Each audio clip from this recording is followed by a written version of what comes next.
પોરબંદરમાં ચોપાટી ઇન્દ્રેશ્વર મહાદેવના મંદિર સામે અનુસૂચિત જાતિનું સ્મશાન આવેલું છે, જ્યાં લોકોની મુશ્કેલીને ધ્યાનમાં લઈ અને શેડનું નિર્માણ કરવામાં આવ્યું છે, જેનું આજે લોકાર્પણ કરવામાં આવ્યું હતું. આ સ્મશાનમાં વર્ષોથી અનુસૂચિત જાતિના લોકો અંતિમ વિધિઓ કરે છે, પરંતુ ત્યાં કોઈ જ શેડની વ્યવસ્થા નહીં હોવાથી ચોમાસા તથા ઉનાળાના દિવસોમાં અંતિમ વિધિમાં જનાર લોકોને ખૂબ જ મુશ્કેલીઓ પડતી હતી. આ બાબતે યોગ્ય નિરાકરણ કરવા અનુસૂચિત સમાજના લોકો દ્વારા ભાજપ અનુસૂચિત જાતિ મોરચાને રજૂઆત કરવામાં આવી હતી, જેથી ભાજપ શાસિત પોરબંદર નગરપાલિકા પ્રમુખને મોરચાના લેટર પેડ ઉપર લેખિતમાં રજૂઆત કરવામાં આવતા આ બાબતે તાત્કાલિક પોરબંદર નગરપાલિકાએ વિવેકાધીન જોગવાઈ જિલ્લા કક્ષાની ગ્રાન્ટમાંથી ₹5 લાખ જેટલી રકમની ફાળવણી કરવામાં આવી હતી અને પોરબંદર નગરપાલિકાના પ્રમુખ ડોક્ટર ચેતનાબેન તિવારી દ્વારા તુરંત જ આ કામને આયોજનમાં લઈ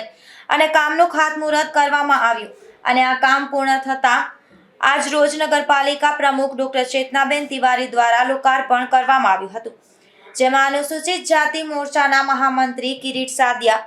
ઉપપ્રમુખ ભાવેશ મકવાણા સહિતના અગ્રણીઓ ઉપસ્થિત રહ્યા હતા.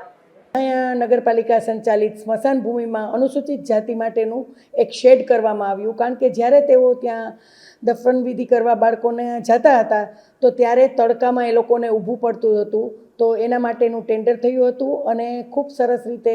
ત્યાં શેડ બનાવવામાં આવ્યું છે અને ભવિષ્યમાં ત્યાં નાહવા માટેની એક નાની ઓરડી પણ બનાવશું અને પીવાના પાણીની પણ સુવિધા કરશું. અને તેઓના શ્રેષ્ઠીઓ સમાજના જે પ્રમુખ હતા એ પણ આવેલા હતા અને અમારા કાઉન્સિલર શ્રી પણ ચનાભાઈ પણ ત્યાં હાજર હતા અને અમારા હાથે લોકાર્પણ થયેલું હતું.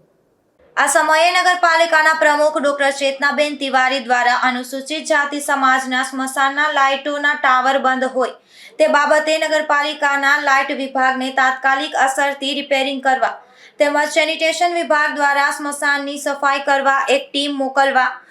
અને કામ પૂર્ણ થાય રિપોર્ટ કરવા સૂચન આપવામાં આવી, તેમજ અનુસૂચિત જાતિ સ્મશાનની દિવાલે ફરતે નાળિયેરના ઝાડ વાવવા પણ સૂચન કરવામાં આવ્યું છે. અશોક થાનકી, ગુજરાત ન્યૂઝ, પોરબંદર.